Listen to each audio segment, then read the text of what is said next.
The rustling sound pursued relentlessly. I propped myself up and shuttled through the forest. The wound on my ankle was bruised and purple, and the snake venom had begun to take effect. My vision blurred. I felt weak all over, and a few drops of cold sweat broke out on my forehead. As my steps slowed down, the distance between me and several giant pythons gradually shortened.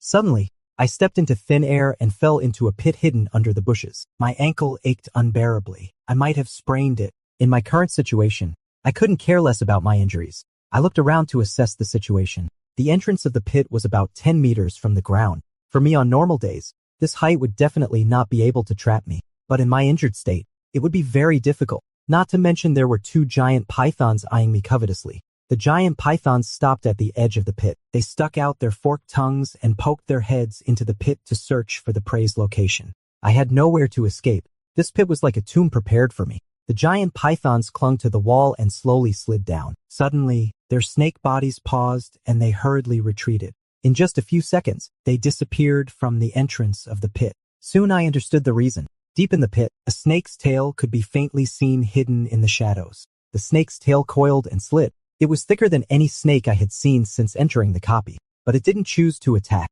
Instead, it kept its distance and watched my every move. I had encountered worse and more critical situations than this. Judging from experience, at this distance, I have a chance to escape, but it seems there's no need to run away anymore. I thought of my teammates. Over the past year, we've completed several dangerous dungeons together. From an unknown team, we've gradually climbed to the top of the leaderboard. I've long regarded them as my family. No matter how tired and hard it is, I have to ensure their safety, but they don't think so. I still remember their expressions when they heard that the poison on me was incurable. It was the opposite of their usual looks, full of disgust and loathing. What? Aren't you very good? How could you not even dodge a snake? What should we do? We can't take him with us. He's just a burden now. Hey, what are you standing there for? Hurry up and take the items from him. Otherwise, how can we go and kill that snake? Then, what about him? I can't carry him. Me neither. Of course, leave him here. Anyway, he's going to die soon. Let's go quickly. Is that okay? What if someone comes looking for him? Who would look for an orphan that no one wants? If you're so worried, why don't you stay with him and become snacks for those beasts together? Forget it. Sorry, Captain. We just want to survive. Yeah, Captain. We have no other choice. Stop talking nonsense and leave quickly. If you don't want to be food, cheer up on your own, Captain. I leaned against the rock wall, quietly waiting for the moment of death. However, it didn't make any move. From the moment I fell into the cave, it had always been lurking in the dark. As time passed by second, my consciousness became more and more blurred, and my body temperature gradually dropped. The snake finally made a move. It slowly slithered towards my position. With the light beam shining down from above, I saw the snow-white scales printed with light golden patterns like porcelain. The snake's body was very thick. Just its head was almost as big as me. Who is 8 meters tall? It shouldn't be too painful to be swallowed in one bite, right? I thought groggily. The big snake stuck out its forked tongue, and its body twisted and deformed in front of me. A few seconds later, a naked man appeared in front of me just like that. His white hair was messy and slightly curly, casually hanging in front of him. His three-dimensional features carried a captivating charm unique to snakes. Mason squatted in front of me, his gray eyes filled with confusion and expectation. Aren't you going to run away? Why? He stammered and spoke very incoherently. I gave you time. The spread of the toxin made me unable to speak. I watched him approach, and then I was embraced by Mason in his arms. He affectionately rubbed his head against mine and led me deeper into the cave. In the dark, I heard the rustling sound of the snake's tail sliding, the sound of breathing, and the murmur, "Then, stay with me, forever." Mason carried the human back to his dwelling. In the past, humans always showed panic on their faces when they saw him, constantly letting out screams that gave the snake a headache. And there were also many humans who tried various ways to kill him. This human is different. He smells good, is warm, and is very friendly. He wants this human to be his partner. He wants to mate with him. Mason nuzzled the human in his arms. He is warm, and his relaxed muscles are also very soft. However, seems a bit too warm. Mason stopped to observe. He sniffed and licked, looking for the reason. Finally, he saw the ankle that was black and purple due to the snake venom. It was already injured there, and it was also sprained when he fell from a height. At the moment, it was swollen bigger than a fist. Mason bit his lip and supported the human's head to kiss him, passing his blood into him bit by bit. His venom is more dangerous than that of all snakes, but his blood is the antidote to all snake venoms. Mason behaved gently and passed it bit by bit, but the human didn't cooperate very well and turned his head to avoid it. In order to make the human drink faster, Mason had to stick out his tongue. Vaguely, I felt something wet and slimy making trouble on my face. I didn't have the strength to raise my hand, so I used all my might to take a bite. The other party whimpered and didn't cause any more trouble. The stabbing pain in my body, like being constantly pricked by needles, gradually subsided and was replaced by a bone-chilling cold. I shivered all over but couldn't find any source of heat. After a short while, something cold stuck to me. Mason was pushed away forcefully. He stuck to me again, but the result was the same. Just then, he noticed that the human was shivering, as if very cold. As soon as he got back to the residence, he immediately wrapped the human with his tail. The human seemed even colder and was shivering more violently than before. Mason realized what was going on, quickly withdrew, and went to find a quilt to cover the human.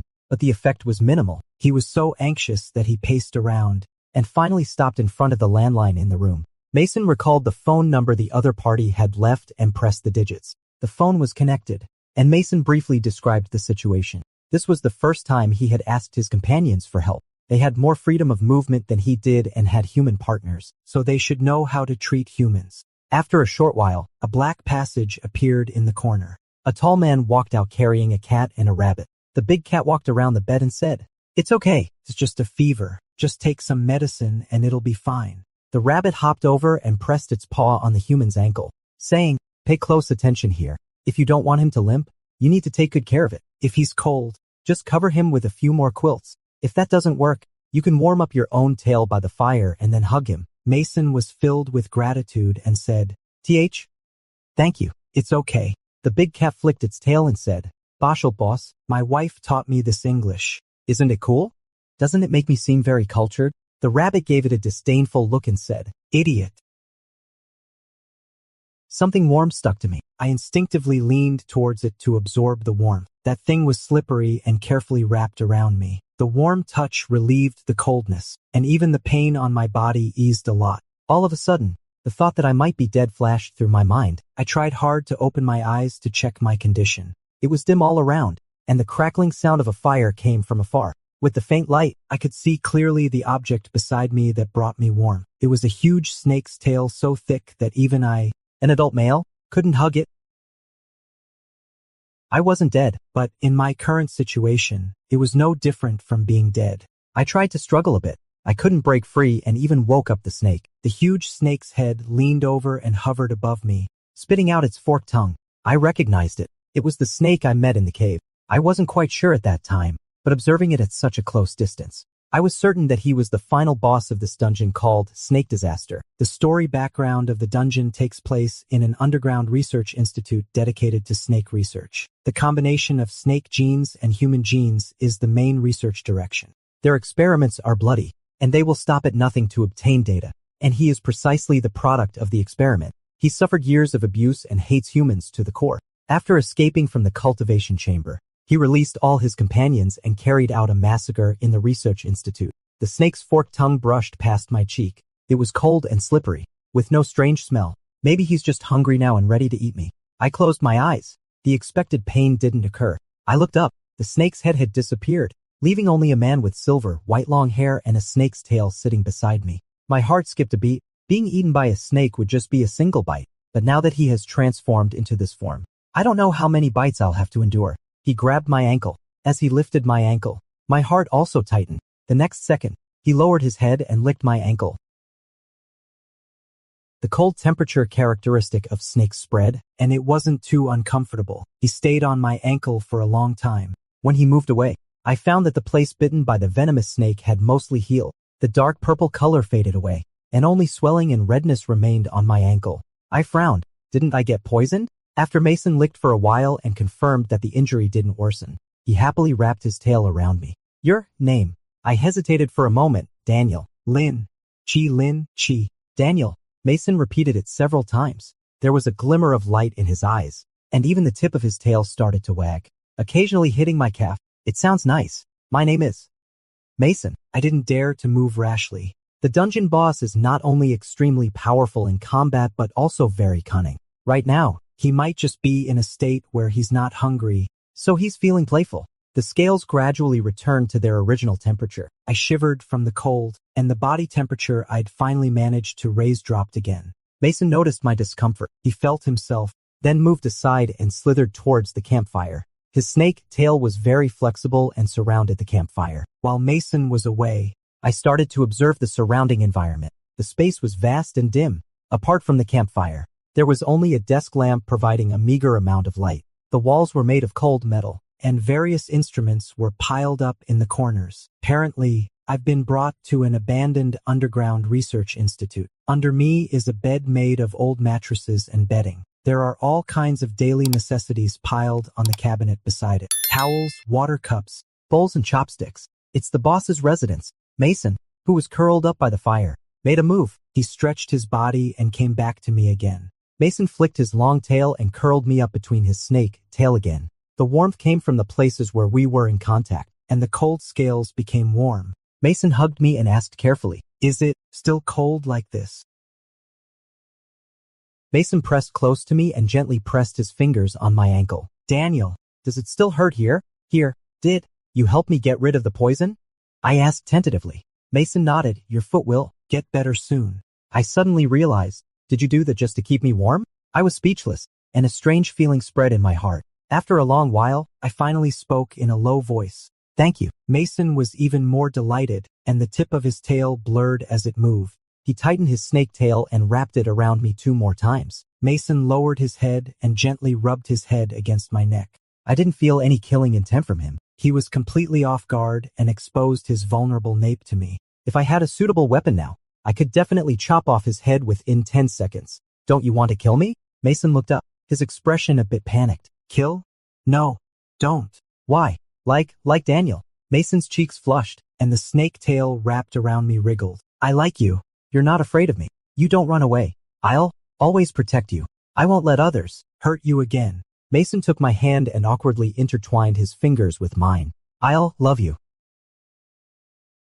After the research institute was destroyed, some of the test subjects stayed and lived with Mason. The other part couldn't think like the other test subjects. They followed their hunting instincts and escaped, causing chaos in the villages where the NPCs lived. To save their lives, the NPCs came to the ruins of the research institute and offered live sacrifices to the snake, Lord, for him to vent his hunger. Apparently, Mason mistook me for the sacrifice offered to him. He regarded my resignation as submission, so he brought me back. Mason busied himself, changing my mattress to a softer one and bringing me freshly boiled hot water. "Drink. It's good for your health." "No, rather than a sacrifice. The word companion should be more accurate. Mason is really too intimate with me. Even though I've recovered well, he still spends most of his time sticking by my side every day, coiling me tightly with his snake tail. Besides, he also prepares all kinds of food in different ways, and the shabby bed has become warm and comfortable under his arrangement. These days, I've also roughly grasped my location. The room is located deep underground, and it's not easy to escape. However, it seems there's no need to escape. It's not because I was abandoned by my teammates, but I seem to be a bit reluctant to part with the warmth Mason brings me. What he does for me, even those teammates who deliberately use me have never done. During the mission, they always pretend to be caring and intimate, but actually they never take risks themselves and always push all the dangerous tasks onto me. After leaving the copy, they use all kinds of excuses to refuse to meet me. Even when I'm sick, they just casually tell me to take a rest. I sank into the soft bedding and comfortably turned over. Mason walked in from outside the door, holding a heated can in his hand. "Daniel, eat." Maybe because of more communication,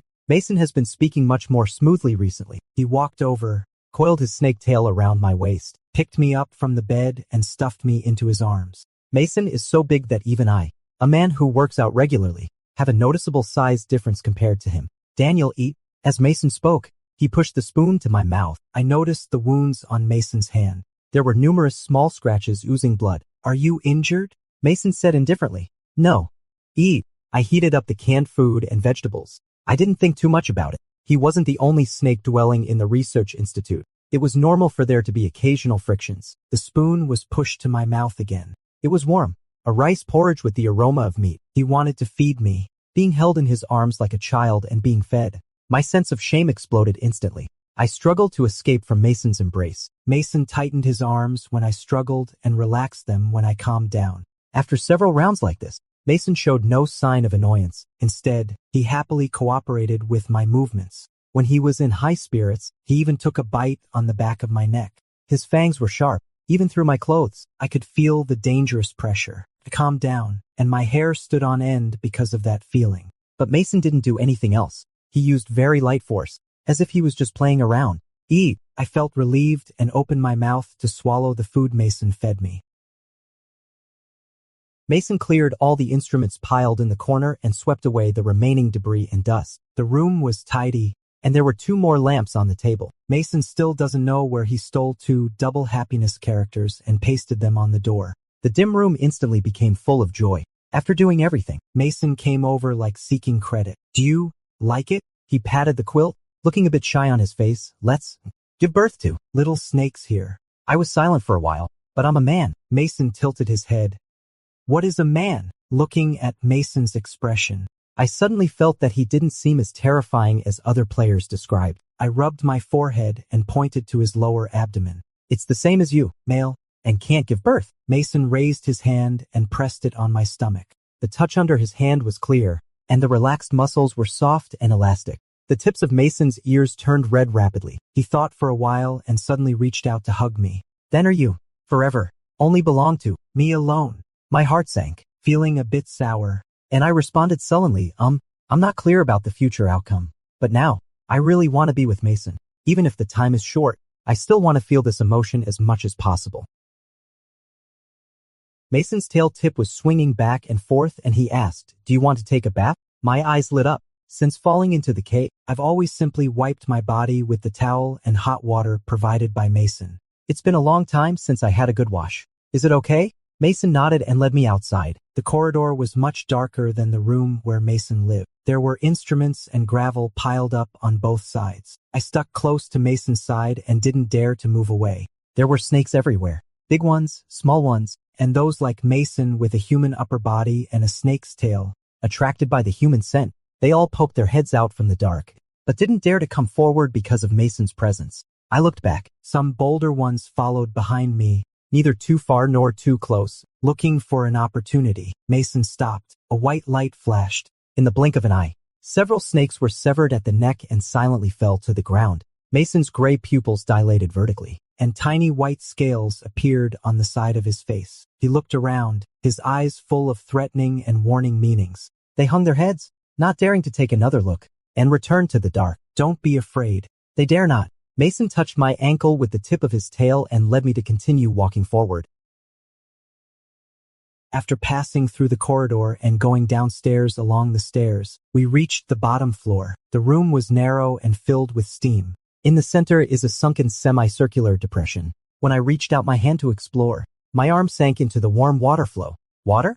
Warm water, I exclaimed in surprise. Yes, there is water underground. People won't feel cold when taking a bath. I stirred in the water a few more times. The edge of the sunken pit is smooth, and the uneven undulations are almost negligible. It's not hard to imagine how much effort Mason has put in. So the wounds on Mason's hands weren't from a fight? Instead, it was to let me take a bath? My eyes welled up with tears. Mason noticed something was wrong with me and hurriedly leaned over to ask, what's wrong?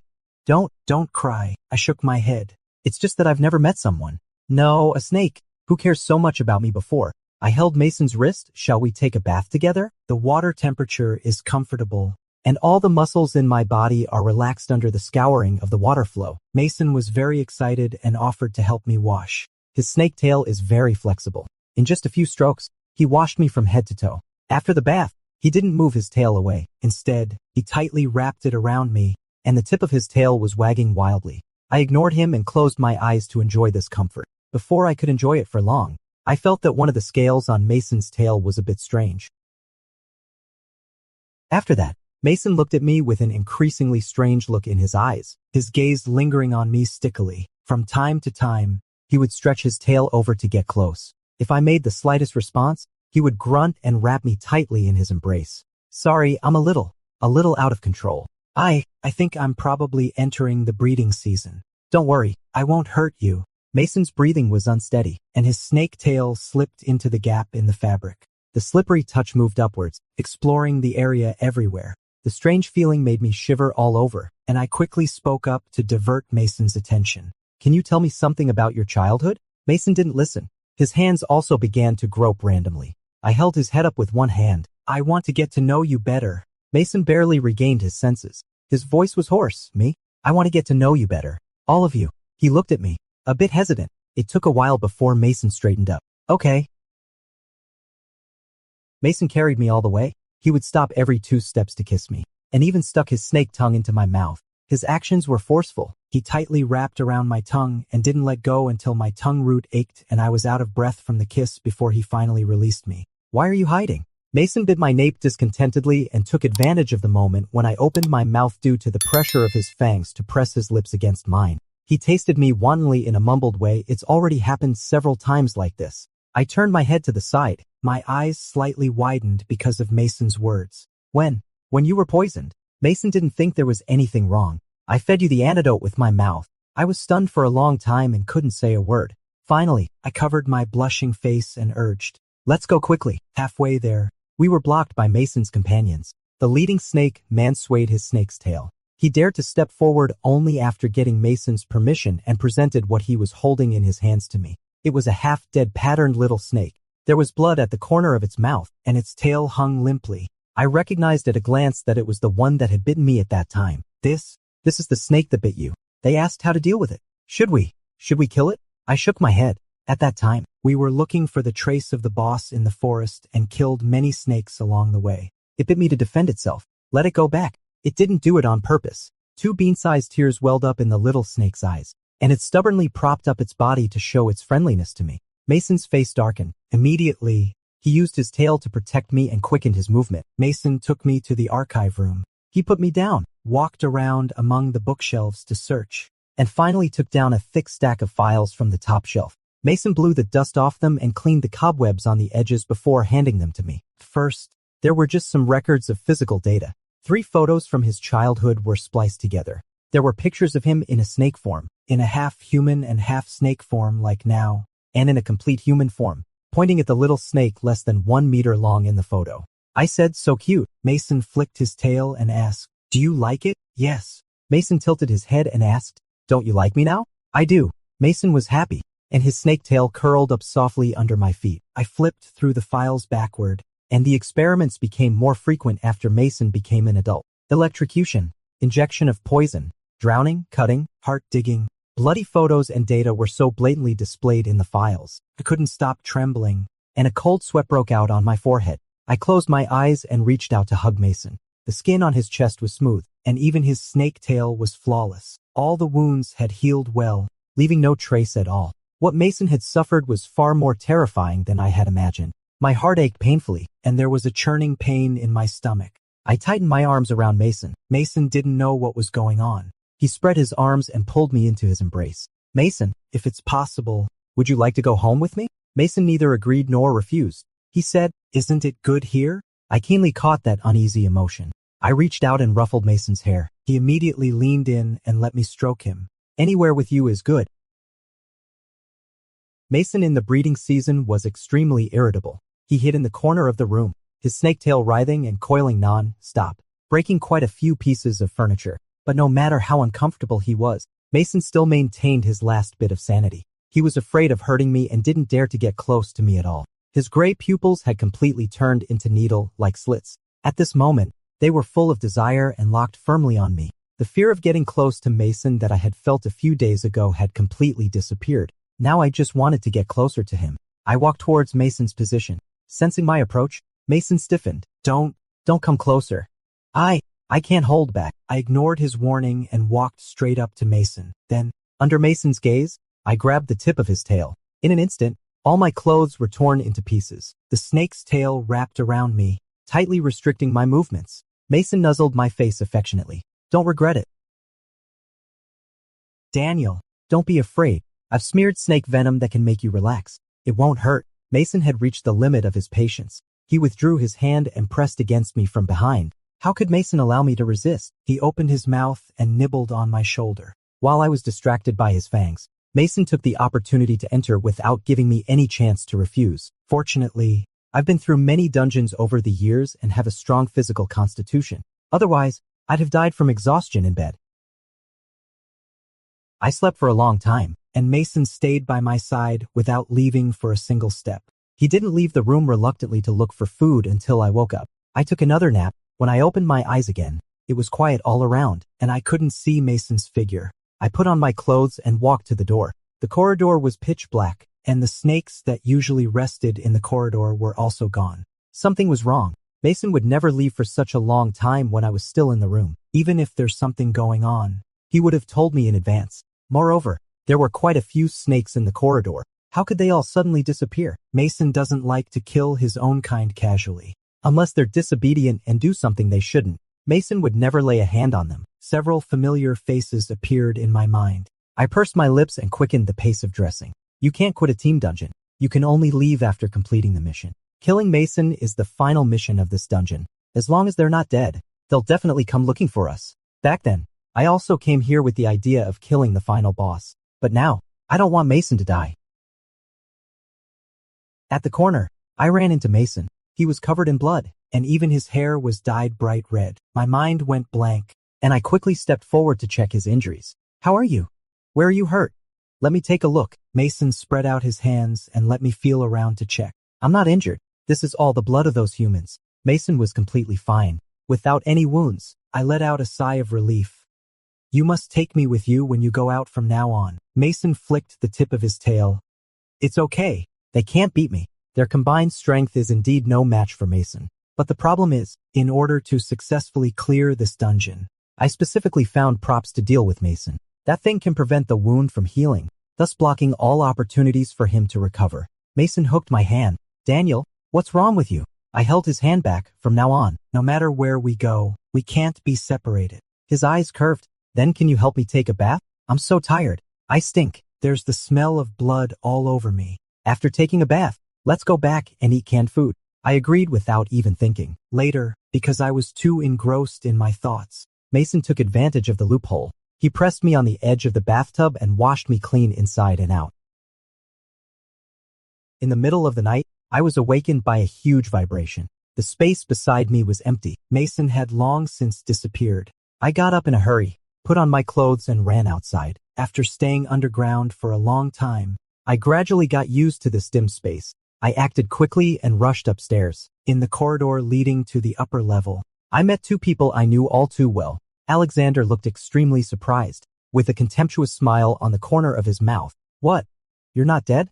Is that what the snake has been trying so hard to protect? He took a step forward and tightened his grip on the dagger in his hand. William grabbed him and immediately put on a smiling face when he looked at me. Captain, I really didn't expect you to still be alive. We've already held off that snake. You should come with us quickly. We'll take you out. I gave a cold glance at the hand reaching out to me. Get out of the way. Captain, don't be like this. William's smile started to fade. You know, we had no choice back then. You surely don't want to see all of us die there, right? Hissed. Why are you wasting your breath on him?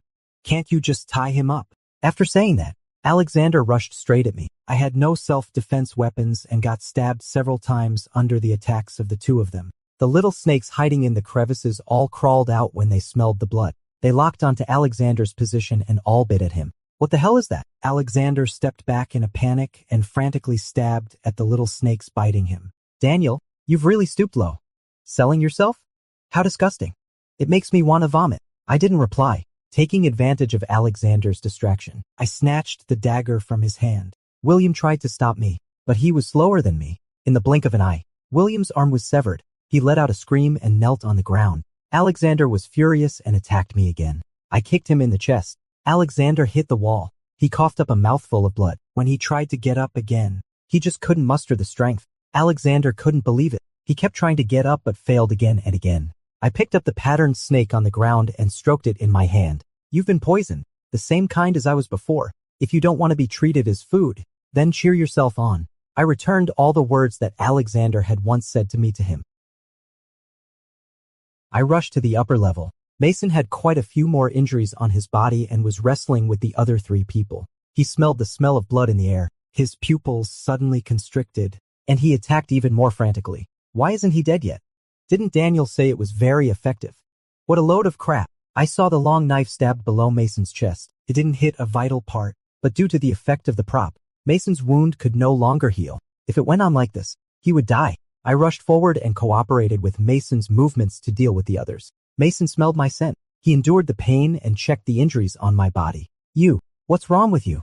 Where you injured? Sorry, I didn't protect you well. I'll take you back right now. I pressed Mason's shoulders. Don't move. First, take this out. As soon as I grasped the knife handle, Mason let out a muffled groan. The snake's tail curled restlessly behind him, and his expression was distorted by the pain. Don't be afraid. It'll be okay soon. I kept comforting him while exerting force with my hand to pull the long knife out of the wound. Mason let out a shrill scream and curled himself into a ball with his snake tail in a protective posture. I reached out my hand to hug him. However, before I could get close, the sharp and cold metal pierced through my chest from behind. Alexander's face was dark purple, and the veins on his forehead bulged and throbbed, making the smile on his lips extremely hideous and terrifying. You have to die with me. Die with me. No one can survive. The snake tail flashed beside me, and Alexander's voice suddenly stopped. My vision turned gray and black, and my limbs gradually lost strength. I fell into a cold embrace. It was Mason. I reluctantly felt his warmth, filled with reluctance in my heart. If only I could have met him earlier. If only I could have spent more time with him. If only we could have gone back together. In the chaos, Mason seemed to pry open my lips and teeth. Immediately afterwards, something hot and moist touched the corner of my lips. That thing gave off a smell of rust and was pushed into my throat piece by piece. My consciousness gradually cleared. As my vision became clearer, I also saw what it was, Mason's heart. He was tearing his own heart into pieces and feeding them to me. It was once written in the file recording Mason's data that Mason has extremely strong recovery ability. His blood and organs are life-saving medicines for humans. Among them, the most obvious effect is the heart, usually lively and active. The snake's tail now silently fell to the ground. Mason hugged me and lay down, repeatedly apologizing in my ear. Sorry, I didn't keep my promise. Can you not be angry with me? My vision was blurred. I tried my best to say, no. Open your eyes. Don't sleep. My body was quickly returning to normal. Even the tiny wounds were healing at a visible speed. However, Mason's body was becoming stiffer and stiffer. A cold mechanical voice sounded in my ear. Congratulations on successfully clearing the level. The instance is collapsing. Please evacuate within 48 hours. I sat beside Mason without moving. I'll wait here for Mason to wake up. When he wakes up, I'll trick him into going home. If he doesn't wake up, then I'll stay here and wait for him. Stay here and wait for him. Always stay here and wait for him. Time passed by minute. In the last hour, the system's prompt sound became more frequent. The instance is about to collapse. Please evacuate as soon as possible. The ground was shaking violently. I leaned down and gently rubbed against Mason's lips. Don't be afraid. Don't be afraid. I said to him just as Mason used to comfort me. I'll protect you. With half an hour left on the countdown, I hugged Mason, held the tip of his tail, and found a comfortable position to lie in his arms. 15 minutes remained on the countdown, and I felt the tip of his tail twitch. Mason's eyes were dull and lifeless. He staggered as he walked, but still, following his instincts, he propped up his body and followed me closely. I supported him and walked with difficulty towards the evacuation gate. The surviving little snakes poked their heads out from the crevices. They crawled out and used their own bodies to support Mason's snake tail and move forward. At the end of the corridor leading to the ground, there was a vast expanse of blue sky. I was overjoyed and quickened my pace immediately. Just as I stepped out, Mason suddenly let go of my hand. He stopped in the dark, with more uneasiness and fear in his eyes. I reached out my hand to him. Don't be afraid. I'm here. I won't leave you. I'll always be by your side. Mason paused for a moment and slowly reached out his hand to hold mine. I clasped his palm tightly and held his hand firmly. Let's go home. Since Mason had so many snake friends, I simply opened a reptile store for him to kill time when he was free. Our store was clean and had a wide variety of snakes, but it didn't have a very good reputation.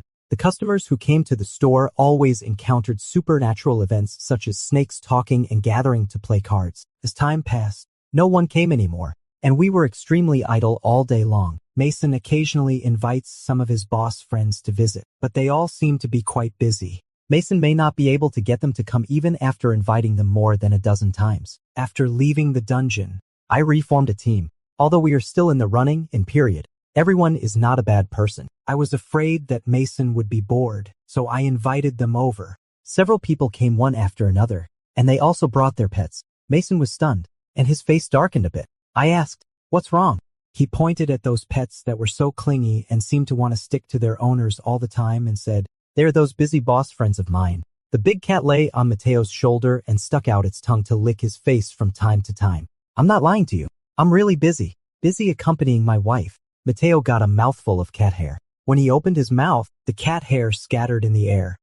"You're not allowed to sleep in the bed tonight." The big cat fluffed up its fur. "What? No way." The big dog that was squatting on the ground suddenly stood up and turned back into a naked human form. He leaned over to the person beside him and whispered in his ear, "When are we going back? Have you forgotten that I'm in the breeding season?" The person was startled and slapped him on the face. "Are you crazy? Didn't I tell you not to transform randomly in public?" The rabbit nestled in the person's hand was quite normal, acting cutely and coquettishly. When the person holding it turned around, the rabbit suddenly opened its big mouth and swallowed a small snake. Before it could chew, the person pried open the rabbit's mouth and fished the snake out of its throat. "You're a bad rabbit for eating random things." We talked until evening. We didn't start cleaning up until those people left. The patterned little snake wiggled its tail to catch my attention. Before I could move closer, Mason wrapped his tail around my waist and pulled me into his arms. He buried his face behind me, acting coquettishly. "Why do you always play with other snakes? Don't you like me anymore?" "Of course I do." I held Mason's face and gave him a kiss. "I like you the most." Where I couldn't see, Mason squinted his eyes with a smug look on his face. The patterned little snake dared not speak out its anger and angrily drilled back into the snake's nest. Mason lifted his snake tail and slipped it in through the gap in my clothes. "It seems that my breeding season is coming too." "Really? You've had your breeding season 5 times in the past 2 months. Mason guiltily rubbed against me, grinding his fangs against the back of my neck. "It's so painful. I can't hold it back anymore." All right. Let's talk after we finish cleaning up." "Really?" "Yes. Later." Mason couldn't wait until we finished cleaning up and pounced on me. His snake tail wrapped around me all night.